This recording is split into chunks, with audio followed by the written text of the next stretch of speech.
पिछली वीडियो में हमने क्वाड्रेटिक के क्वेश्चंस कवर ख़त्म कर लिए थे। ठीक है, जो मतलब अभी सिर्फ इंट्रोडक्शन ही करवा रहा हूँ मैं, क्वेश्चन कैसे होते हैं, थ्योरी को यूज़ कैसे करना है, बस अभी यही चल रहा है। ठीक है, अभी अपने एडवांस लेवल पे नहीं आए हैं।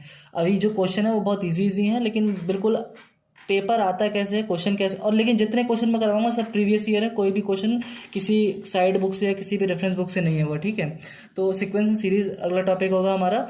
सीक्वेंस सीरीज में बेसिकली आता क्या है, सीक्वेंस एंड सीरीज में आता है तुम्हारा AP arithmetic progression, GP geometric progression, और एचपी यानी कि हार्मोनिक प्रोग्रेशन।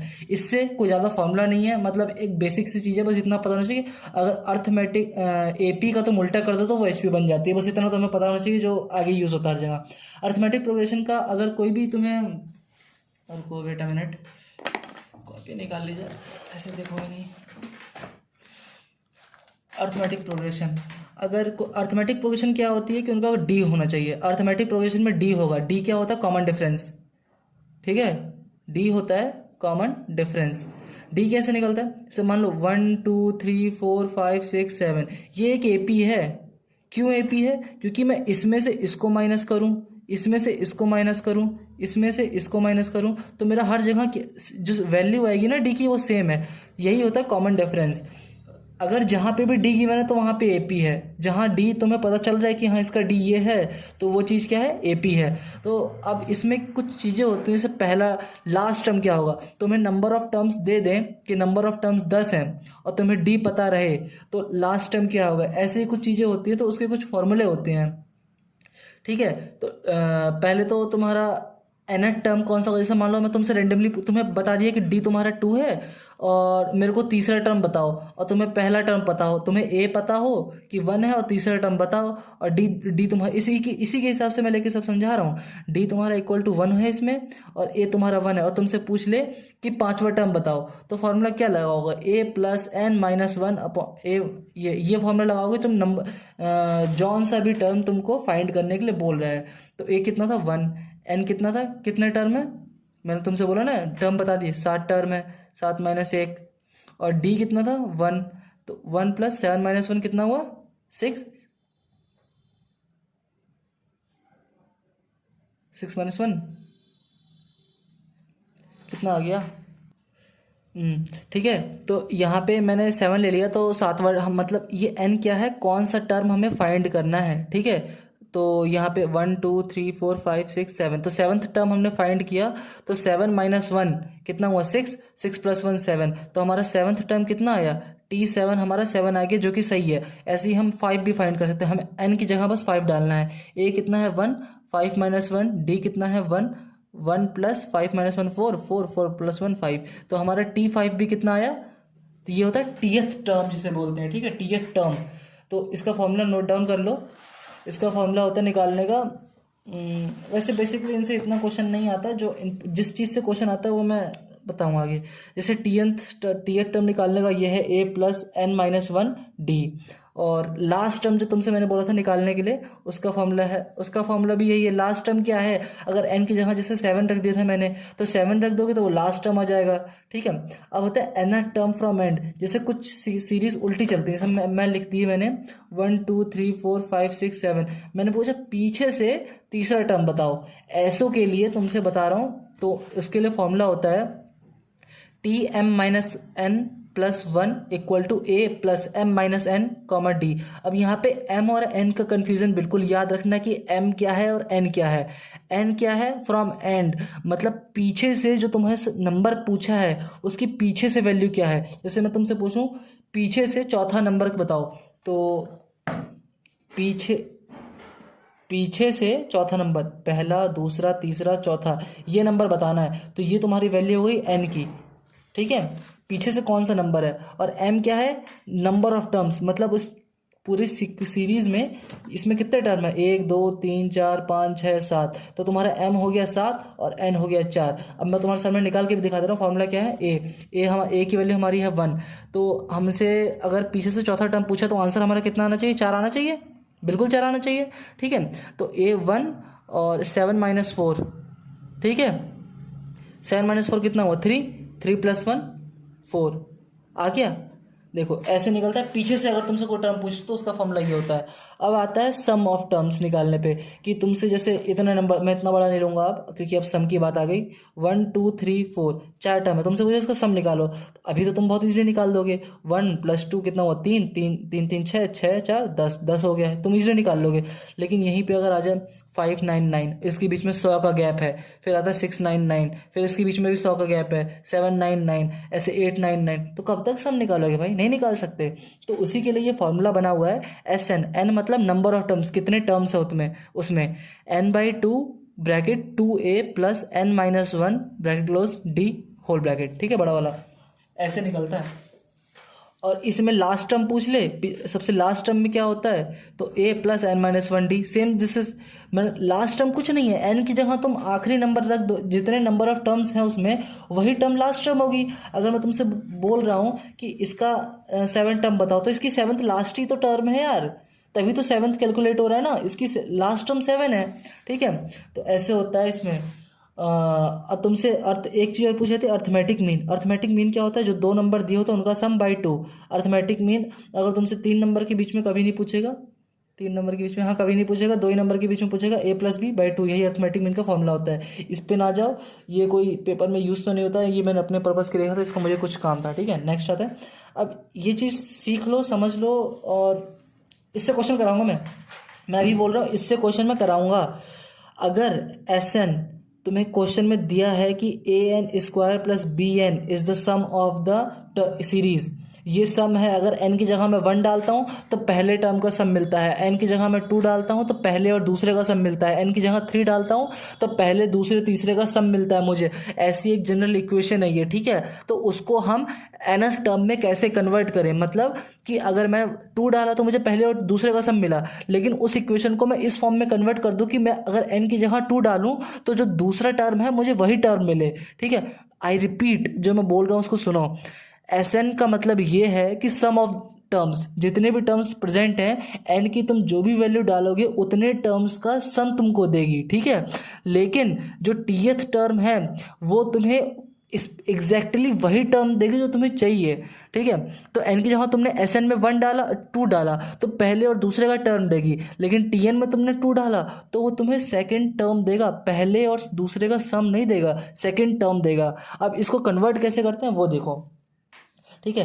an² + bn, अगर सम दे रखा है तो हमेशा n² की फॉर्म में होगा, ठीक है। अगर वो सम दे रखा है तो n² की फॉर्म में होगा, अगर सम दे रखा है और वो n² की फॉर्म में नहीं है तो समझ जाओ n की मल्टीप्लाई करनी है तुम्हें, और कुछ नहीं करना है, तुम्हें n की मल्टीप्लाई वहां करनी ही करनी है, ठीक है। चलो SN दे रखा है an² + bn, तो इसका TN कैसे निकालोगे, मतलब TH टर्म कैसे निकालोगे, तो उसका फॉर्मूला होता है 2, जो n² के साथ वाला कोफिशिएंट होता है ना उसका डबल कर दो और n के ऊपर से पावर हटा दो, ठीक है। और b में से जो दूसरे n के साथ जो कोफिशिएंट है उसमें से स्क्वायर वाले का कोफिशिएंट माइनस कर दो, b - a, और जो तुम्हारा यहाँ पे 2a होता है ना, ये 2a यही तुम्हारा कॉमन डिफरेंस होता है, d यानी कि कॉमन विजिबल है, हाँ कॉमन डिफरेंस। एपी में इतनी सी बात है, ठीक है। फटाक से अब जीपी देखते हैं, जीपी के बाद एचपी देख लेंगे, खत्म कहानी। जियोमेट्रिक में जैसे वहां पे होता है डी, यहाँ पे होता है आर, जिसे बोलते हैं कॉमन रेशियो। कॉमन रेशियो क्या होता है वो एक बार देख लो। जैसे अब मैं देखता हूँ, मैं एग्जांपल लेता हूँ 248, ठीक है, 248 ज़्यादा नहीं ले रहा, इसका इसके डिवीज़न, इसका इसके डिवीज़न, डिवाइड का इसका डिवाइड करोगे, 4/2 करोगे क्या आएगा, 2 आएगा। 8/4 करोगे क्या आएगा, 2 आएगा। 16/8 करोगे क्या आएगा, 2 आएगा। आएगा कि नहीं आएगा, आएगा ना। तो जो 2 तुम्हारा आया इसे बोलते हैं आर, ठीक है। पहला टर्म होता है ए, दूसरा होता है ए आर, तीसरा होता है AR², चौथा होता है AR³, चौथा 1 2 3 4, पांचवा होता है AR4, छठा होता है AR6, ऐसे चलते रहते हैं। इक्वेशन लॉन्ग लास्टिंग प्रोसेस ही चलती रहेगी, ठीक है। बेसिकली ज्योमेट्रिक मीन क्या, ज्योमेट्रिक जीपी ज्योमेट्रिक प्रोग्रेशन क्या होता है वो मैंने बता दिया। उसमें कॉमन रेशियो होता है, अर्थमेटिक प्रोग्रेशन में क्या होता है, कॉमन डिफरेंस होता है। ये मेन डिफरेंस है इन दोनों के बीच का, ठीक है। तो अब हम देखते हैं इसमें भी सेम चीज़, जैसे उसका जनरल कोई तुमसे टर्म निकालने को बोला तो ये फॉर्मूला ये था ना, a + n - 1 d, ठीक है, निकाल लोगे टर्म, कोई सी भी टर्म पूछे, इसमें इसमें वही फॉर्मूला चेंज होकर हो जाता है टी आर, यानी कि टी एफ टर्म, कौन सा term, A R N minus one. N क्या होता है, नंबर ऑफ टर्म्स, नहीं, एन वो होते, एन यहाँ पे वो वैल्यू है जो टर्म तुम्हें फाइंड करना है। जैसे तुमसे तुमसे बोल दिया कि सेकंड टर्म फाइंड करो और तुम्हें ए पता है, तो यहाँ पे टू डालोगे और आर भी तुम्हें पता होगा, तो ऐसे करके टर्म निकल जाएगा। लेकिन वही तुमसे कोई बोल दे कि तुम्हें लास्ट टर्म पता करना है, तो एन की वैल्यू जो सबसे लास्ट वाली होगी वो वहाँ पे पुट करना पड़ेगा। ठीक है, इसमें भी वही चीज़ आ जाती है कि P th term from and, तो इसमें क्या करना होता है, T R minus P plus one equal to A R N minus P. N क्या है, नंबर ऑफ टर्म्स, पी क्या है, P th term from and. ठीक है, पी एथ मतलब पीछे से कौन सा हुआ टर्म है।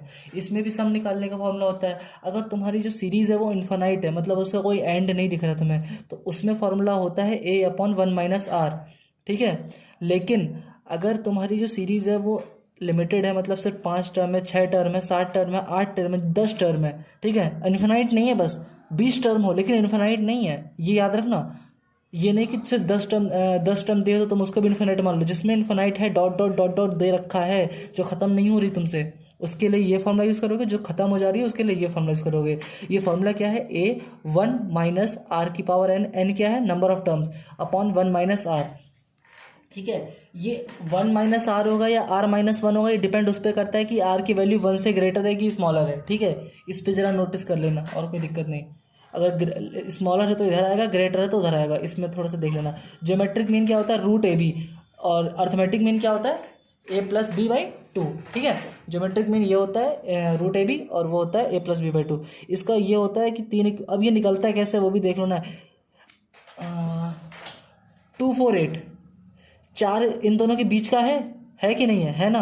अगर मैं 4 का स्क्वायर कर दूं तो क्या मिलेगा, 16 मिलेगा। अब मैं इन दोनों का इंटू कर दूं तो मुझे क्या मिलेगा, 8 इंटू 2 16 तो मिलेगा। घुमा फिरा के एक ही बात लिखी होती है, B square equal to A C, B square equal to A C, B square equal to A C कुछ नहीं होता है, B square equal to A C होता है 4 का स्क्वायर इक्वल टू 8 इंटू 2, क्योंकि 4 का स्क्वायर होता है 16 और 8 into 2 16, so it is equal to this. ठीक है, क्लियर है। अब नेक्स्ट हम आ जाते हैं थोड़ा अपने उस पर। अब कुछ क्वेश्चन जैसे याद ही कर लो, याद कर लो, चाहे उसमें वैल्यू पुट करके हो जाएगा। पहली बार याद मत करो, पहली बार वैल्यू पुट करो, सॉल्व करो, देखो दूसरी बार भी सॉल्व करो, तीसरी बार भी सॉल्व करो, 5 बार 6 बार सॉल्व करने के बाद उसको याद ही करना सबसे आसान होता है। अगर एस एम तुम्हें एम स्क्वायर दे रखा है, S N equal to N square दे रखा है, तो इसका टी एथ टर्म और टी एन एथ टर्म यही होगा, 2m माइनस वन और 2n माइनस वन, इसके अलावा कुछ नहीं हो सकता। अगर इसमें तुम्हें ज्योमेट्रिक प्रोग्रेशन, इसमें बोल रहा हूँ सीक्वेंस एंड सीरीज में, अगर तुम्हें कोई क्वाड्रेटिक इक्वेशन दी जाती है तो समझ जाना कि जिसमें जो कांस्टेंट टर्म होता है पूरा, वो तुम्हारा ज्योमेट्रिक मीन है, और जो तुम्हारे एक्स के साथ वाला वेरिएबल है उसमें से 2 हटा दो तो बाकी बचा वो तुम्हारा अर्थमेटिक मीन है। ये अर्थमेटिक मीन है और ये जियोमेट्रिक मीन है, इसको ठीक है बांध लो। ये तो बहुत बेसिक बात है, ये तो पता ही होगा सबको, log A log B log C अगर एपी है तो A B C are always in GP, और अगर ए बी सी जीपी है तो log A log B AP होगा, या अगर log A log B log C GP है तो ए बी सी एपी होगा, ये तो सबको पता है। अब हार्मोनिक मीन में तुमसे बोला था एक ही बात पढ़ने की है, उसका मीन कैसे निकालते हैं, हार्मोनिक मीन का कैसे निकालते हैं, 2ab अपॉन ए प्लस बी।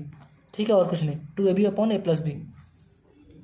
और कोई बड़ी बात इसमें को बताने लायक, अच्छा हाँ, ये स्पेशल सीरीज के तुम्हें कुछ चीज़ें पता होनी चाहिए। वेट अ मिनट, जैसे ये एग्जांपल है, ठीक है, A is always greater than G, G is always greater than H, मतलब सबसे बड़ा क्या होता है, अर्थमेटिक मीन, फिर उससे बड़ा मतलब सबसे बड़ा अर्थमेटिक मीन, उससे छोटा ज्योमेट्रिक मीन, और सबसे छोटा हार्मोनिक मीन। और फिर से वही बात आ गई, ये बीच वाला है ना, तो इसको स्क्वायर कर दोगे तो ये किसको इक्वल आएगा, इन दोनों के इनटू में आएगा, तो G square equal to A H होता है, इसका यूज होता है, आई रिपीट, इसका यूज होता है। ठीक है, अब आ जाता है स्पेशल सीरीज के सम पे। जैसे सम ऑफ सिंपल एन सीरीज चलती है तो उसका सिंपल सा फॉर्मूला ये होता है N plus one by two, और अगर स्क्वायरिंग की चल रही है मतलब 1 square 2 square 3 square N square, तो उसका होता है N plus one 2n plus one upon 6। अगर वही चीज़ 1 क्यूब 2 मतलब क्यूबिक फॉर्म में चलती है तो उसका होता है एन, जो ये लिखा होता है इसका स्क्वायर कर देते हैं, एन प्लस वन अपॉन 2 का होल स्क्वायर।